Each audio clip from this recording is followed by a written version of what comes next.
teman-teman, berjumpa lagi dengan kami kelompok 4 pada mata kuliah logam.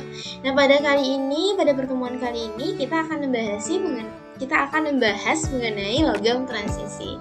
Nah, sebelumnya teman-teman udah tahu belum sih kelompok 4 ini terdiri dari siapa aja? Jadi, kelompok 4 terdiri dari Erpina Aulia Harahap, ada Porda Rahma, ada Irmaya Sari, dan ada Putri Nur Apiananda. Oke, kita langsung aja ya masuk ke logam transisi. Apa sih sebenarnya logam transisi itu? Nah, berbicara tentang logam transisi berarti kita akan kembali lagi kepada unsur periodik. Logam transisi adalah kelompok unsur kimia yang berada pada golongan 3 sampai 12, yaitu pada 1B sampai 8B pada sistem lama. Nah, kelompok ini terdiri dari 35 unsur. Jika terbukti benar, maka akan menjadi 38 unsur. Kenapa semua logam transisi adalah unsur blok D, yang berarti bahwa elektronnya terisi sampai orbit D. Nah, jadi ya lumayan banyak ya logam transisi ini. Baik, di sini saya akan melanjutkan mengenai penjelasan logam transisi, di mana logam transisi dan senyawanya itu diketahui mempunyai aktivitas katalitik sifat homogen dan heterogen. Aktivitas ini berasal dari kemampuan logam transisi untuk mempunyai lebih dari satu bilangan oksidasi dan kemampuan membentuk senyawa kompleks.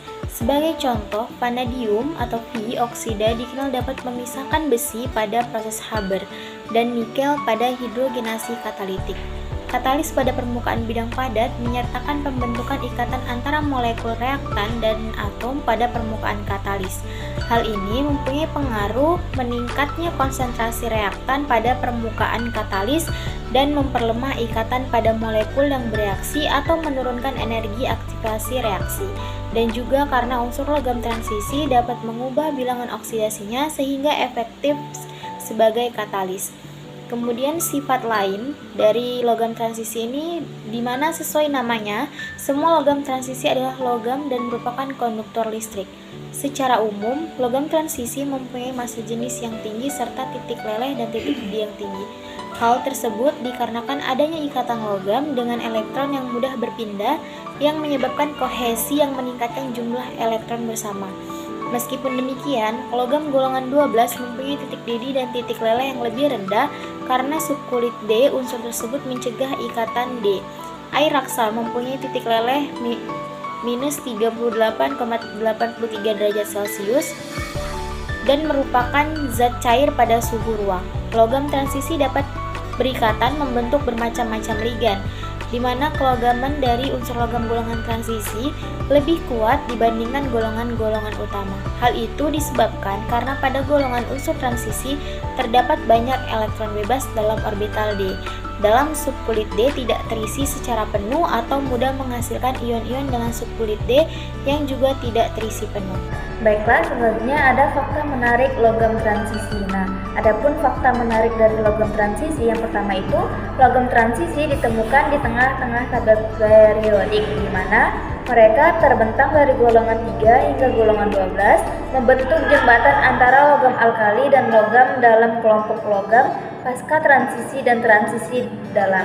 Nah, fakta menarik yang kedua yaitu logam transisi mempunyai titik leleh dan titik didih yang tinggi, di mana salah satu karakteristik logam transisi yang luar biasa adalah kemampuannya menahan suhu ekstrim, di mana unsur ini umumnya memiliki titik leleh dan titik didih yang lebih tinggi dibandingkan unsur lainnya, sehingga cocok untuk aplikasi yang melibatkan panas ekstrim seperti di industri, dirgantara, dan otomotif.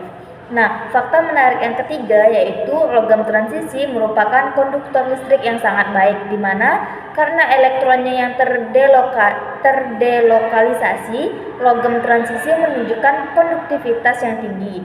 Properti ini menjadikannya penting dalam produksi kabel listrik, sirkuit, dan komponen elektronik lainnya. Nah, fakta menarik dari logam transisi yang keempat, di mana logam transisi dapat memiliki beberapa bilangan oksidasi, di mana logam transisi dikenal karena kemampuannya menunjukkan beberapa bilangan oksidasi, yang berarti logam tersebut dapat memperoleh atau kehilangan jumlah elektron yang bervariasi. di mana fleksibilitas ini memungkinkan mereka untuk terlibat dalam berbagai reaksi kimia dan membentuk senyawa kompleks. Dan fakta menarik dari logam transisi selanjutnya yaitu logam transisi memiliki senyawa berwarna. Nah, senyawa logam transisi seringkali menampilkan warna cerah yang disebabkan oleh adanya orbital D yang terisi sebagian, di mana warna-warna cerah ini biasanya terlihat pada pigmen yang digunakan dalam cat, berwarna, dan bahkan kembang api. Mungkin sekian dari saya. Fakta menarik selanjutnya akan dijelaskan oleh teman saya. Baiklah, saya akan melanjutkan menjelaskan mengenai apa saja fakta-fakta menarik dari logam transisi. Nah, yang selanjutnya yaitu logam transisi memiliki peran penting dalam sistem biologis, di mana banyak proses biologis yang bergantung pada logam transisi. Nah, misalnya itu zat besi sangat penting untuk transportasi oksigen dalam darah kita. Nah, sedangkan tembaga diperlukan untuk fungsi enzim. Nah, unsur-unsur ini adalah mikronutrien penting untuk menjaga fungsi tubuh yang baik. Nah, fakta menarik yang selanjutnya yaitu logam transisi digunakan dalam katalis. Nah, logam transisi ini memiliki sifat katalis yang luar biasa sehingga sangat diperlukan dalam berbagai proses industri. Nah, di mana mereka ini membantu memfasilitasi reaksi dengan menurunkan energi aktivasi sehingga menghasilkan produksi bahan kimia dan obat-obatan yang lebih efisien. Nah, yang selanjutnya yaitu logam transisi mempunyai sifat magnetik. Nah, di mana beberapa logam transisi seperti besi, kobalt, dan nikel menunjukkan sifat magnetis, di mana karakteristik ini digunakan dalam produksi magnet untuk aplikasi mulai dari elektronik hingga sistem energi terbarukan. Yang selanjutnya yaitu logam transisi sangat penting dalam produksi baja, di mana baja ini merupakan bahan penting dalam konstruksi dan manufaktur. Nah, sangat bergantung pada logam transisi, di mana unsur-unsur seperti besi, kromium, dan nikel ini ditambahkan untuk menghasilkan paduan yang dapat meningkatkan kekuatan, daya tahan, dan ketahanan korosi pada baja.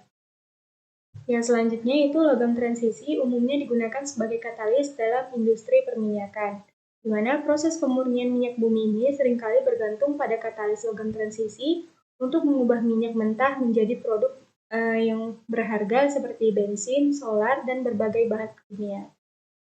Nah, katalis ini juga membantu meningkatkan efisiensi dan mengurangi dampak pada lingkungan. Yang selanjutnya yaitu ion logam transisi bertanggung jawab atas warna cerah pada batu permata, di mana logam transisi ini berkontribusi pada warna menawan yang terlihat pada batu permata seperti zamrud, ruby, dan safir, di mana kehadiran ion logam transisi ini spesifik dalam kisi kristal memberikan warna unik pada setiap batu permata. Nah, yang selanjutnya, logam transisi telah digunakan selama berabad-abad dalam seni dan pembuatan perhiasan. Nah, di mana keindahan dan keserbagunaan logam transisi ini menjadikannya pilihan populer untuk tujuan artistik dan dekoratif. Di mana dari perhiasan emas kuno hingga batu modern, elemen-elemen ini telah dihargai oleh para pengrajin sepanjang sejarah. Yang selanjutnya itu ada logam transisi mempunyai kegunaan penting dalam bidang kedokteran, di mana logam transisi ini memainkan peran penting dalam kimia obat, dengan banyak obat berbasis logam yang digunakan untuk pengobatan dari berbagai penyakit, termasuk penyakit kanker, di mana senyawa ini seringkali menunjukkan tindakan yang ditargetkan dan sangat efektif dalam memerangi penyakit tertentu.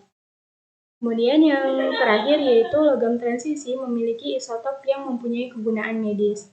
Nah, di mana isotop logam transisi ini seperti teknesium 99M ini banyak digunakan dalam prosedur pencitraan medis, dan mereka memancarkan sinar gamma yang membantu mendiagnosis kondisi yang berkaitan dengan jantung, otak, tulang, dan organ-organ lainnya.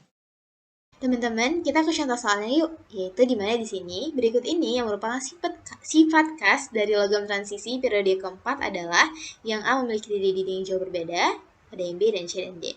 Nah, kita tahu bahwa unsur transisi adalah kelompok unsur yang terletak pada blok T. Jadi semua unsur transisi adalah logam sehingga lebih sering disebut sebagai logam transisi. Nah, kemudian Ada nih sifat khas logam transisi pada periode keempat. Apa aja sifat khasnya tersebut?